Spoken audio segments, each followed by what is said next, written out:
This is what I call it revolusinya Indonesia.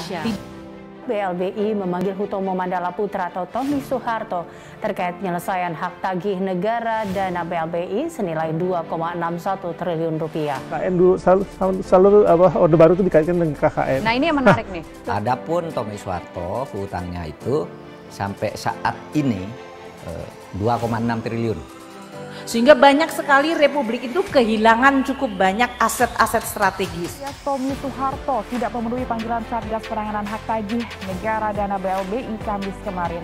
Saja kan kita bukan membutuhkan mereka hadir atau nggak hadir, tapi mana atau 100,4 triliun itu mana gitu kan, bukan permasalahannya ya.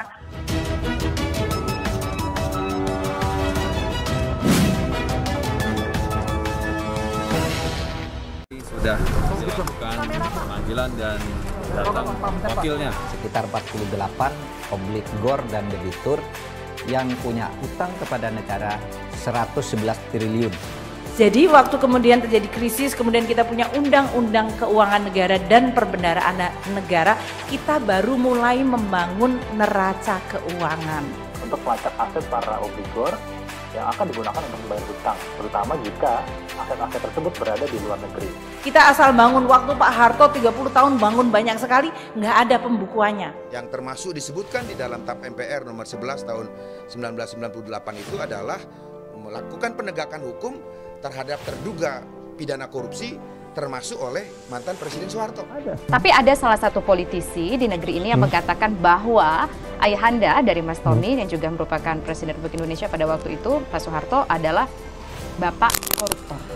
Guru daripada korupsi Indonesia sesuai dengan TAP MPR nomor 11 tahun 98 itu adalah mantan Presiden Soeharto. Kita sama-sama mengetahui begitu ya, bahwa hingga hari ini negara kita belum memiliki undang-undang perampasan aset. Kita itu sudah tidak terbantahkan lagi, kita butuh undang-undang perampasan aset dalam rangka menghadapi kejahatan-kejahatan korupsi yang ada di Indonesia ini. Dan juga sangat sedikit begitu ya, memiliki perjanjian perampasan aset dengan negara-negara lain. Kalau dulu tanah-tanah, kalau menterinya lagi seneng, oh saya kepengen jual tanah, saya jual tanah saja. Karena dulu nggak pernah ada pengadministrasian. Tela, Jokowi sikat 2,6 triliun harta Tommy lewat Satgas BLBI. Perburuan harta karun rakyat Indonesia yang dirampak oleh petinggi negeri pada zamannya masih terus dilakukan oleh Jokowi. Jokowi sebagai kapten kapal pandai menginstruksikan dan mengarahkan kapal yang sedang dibawanya mendekati perompak. Taktik cerdasnya berhasil membekuk perompak itu dan mengambil kembali harta karun yang dimiliki oleh rakyat. Itulah kiranya situasi yang sedang dihadapi kita saat ini. Seakan menampar oposisi yang kemarin nyinyir biaya pesawat kepresidenan, kini Jokowi justru menunjukkan aset negara yang harusnya jadi perhatian. Jokowi tak main-main dalam membentuk Satgas BLBI untuk memburu aset negara senilai lebih dari 100 triliun, sebuah angka yang jauh lebih besar ketimbang pengeluaran untuk kendaraan RI1. Bisa jadi mereka-mereka yang getol nyinyir justru adalah bagian dari maling negara. Makanya sebelum boroknya diangkat, cepat-cepat memblow up hal-hal yang wajar. Lihatlah PKS yang lebih dahulu menuai karma pasca nyinyir cat pesawat. Usut punya usut, kadarnya di daerah malah menghamburkan 2 miliar hanya untuk sebuah mobil dinas. Begitu juga dengan Demokrat yang akhirnya harus menanggung malu saat ketahuan salah satu bupatinya di Kalimantan membangun rumah dinas senilai 23 miliar. Kalau Jokowi adalah Pak Mantan, bisa-bisa ia mengajukan rumah pensiun senilai 100 miliar. Untungnya, Presiden kita berjalan lurus. Lebih mengerikan lagi karena diam-diam ia menyiapkan strategi telak untuk mengunci harta para bandit negara. Sebelum dilansir CNBCindonesia.com, pemerintah semakin serius dalam penanganan kasus bantuan likuiditas Bank Indonesia atau BLBI yang terjadi pada tahun 1998 silam. Hal ini terlihat dari pembentukan Satuan Tugas atau Satgas Penanganan Hak Tagih Negara Dana BLBI. Selang beberapa bulan pembentukan Satgas BLBI oleh Jokowi yang terdiri dari beberapa menteri, seperti Luhut, Sri Mulyani hingga Kapolri Listio Sigit, kini salah satu teracendana sudah kesabet. Nama Tommy Soeharto tentu tak asing bagi semua orang, apalagi hingga kini ia masih terus membuntuti dunia politik lewat partai berkarya. Jika dahulu ia bermasalah lewat tanah yang hendak dipakai di jalan tol, kini dirinya harus menghadapi masalah lebih besar lagi di kasus BLBI. Seperti dilansir Kompas.com, Satuan Tugas Penanganan Hak Tagih Negara Dana Bantuan Likuiditas Bank Indonesia memanggil pengurus PT Timur Putra Nasional yang beralamat di Jalan Balai Pustaka Timur 771H, Kelurahan Rawamangun, Kecamatan Pulau Gadung, Jakarta Timur. Pengurus PT Timur Putra Nasional yang dimaksud yakni Hutomo Mandala Putra alias Tommy Soeharto yang beralamat di Jalan Cendana nomor 12 Godangdia, Menteng, Jakarta Pusat. Adapun jumlah besar piutang yang ditagih setidaknya sebesar 2,6 triliun rupiah.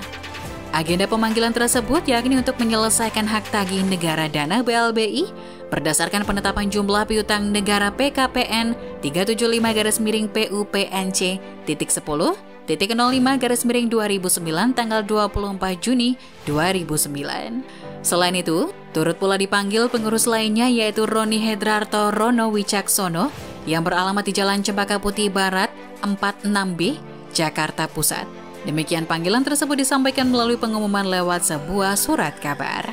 Panggilan penagihan atas nama pengurus PT Timur Putra Nasional yakni Saudara Hutomo Mandala Putra atau Tommy Soeharto dan Saudara Roni Hedrarto Rono Wicaksono. Demikian pernyataan dalam pengumuman tersebut yang dikutip pada Selasa 24 Agustus. Panggilan terhadap Tommy Soeharto melalui pengumuman tersebut dikeluarkan Satgas BLBI. Dalam hal ini diketahui oleh Rional Silaban selaku Ketua Satgas BLBI. Dalam pengumuman itu, Tommy Soeharto dan Roni Hedrarto Rono Wicaksono diminta hadir pada Kamis 26 Agustus 2021 pukul 15 waktu Indonesia Barat di Gedung Syafruddin, pukul 15 waktu Indonesia Barat di Gedung Syafruddin Prawira Negara lantai 4 Utara Kementerian Keuangan RI. Keduanya kemudian diminta menghadap kepada Ketua Pokja Penagihan dan Ligitasi Tim P, tentunya dengan menjalankan protokol kesehatan COVID-19. Jika Tommy Soeharto dan Roni Hedrarto Rono Wicaksono tidak memenuhi panggilan, maka Satgas BLBI akan mengambil tindakan sesuai undang-undang. Saudara obligator atau debitur tidak memenuhi kewajiban penyelesaian hak tagih negara, maka akan dilakukan tindakan sebagaimana diatur dalam peraturan perundang-undangan. Tulis pengumuman itu. Semoga saja pengusutan harta BLBI tak berhenti di nama Tommy, karena kabarnya ada 100 triliun lebih dan tentunya melibatkan banyak pihak. Meski begitu, kita harus mengapresiasi nyali Jokowi menyeret para pelaku kasus BLBI.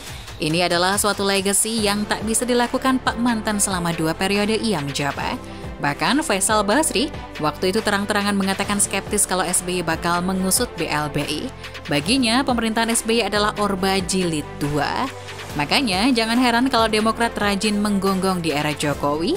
Mungkin semakin moncar kinerja Jokowi, semakin ketahuan belang pemerintahan mantan yang tak berfaedah. Apalagi ditambah kasus-kasus korupsi baru yang menjamur seperti Hambalang, Senturi, dan lainnya. Kita doakan Jokowi akan terus konsisten melakukan bersih-bersih hingga akhir pemerintahannya. Masih belum terlambat bagi Indonesia untuk menjelma sebagai negara maju, dan sebelum itu harus dipastikan negara terbebas dari beban korupsi. Tak perlu ada Novel Baswedan yang hanya populer di KPK, tapi tak berkutik menghadapi mafia BLBI. Kita yakin Jokowi dan pembantunya sudah cukup membersihkan korupsi di negeri ini.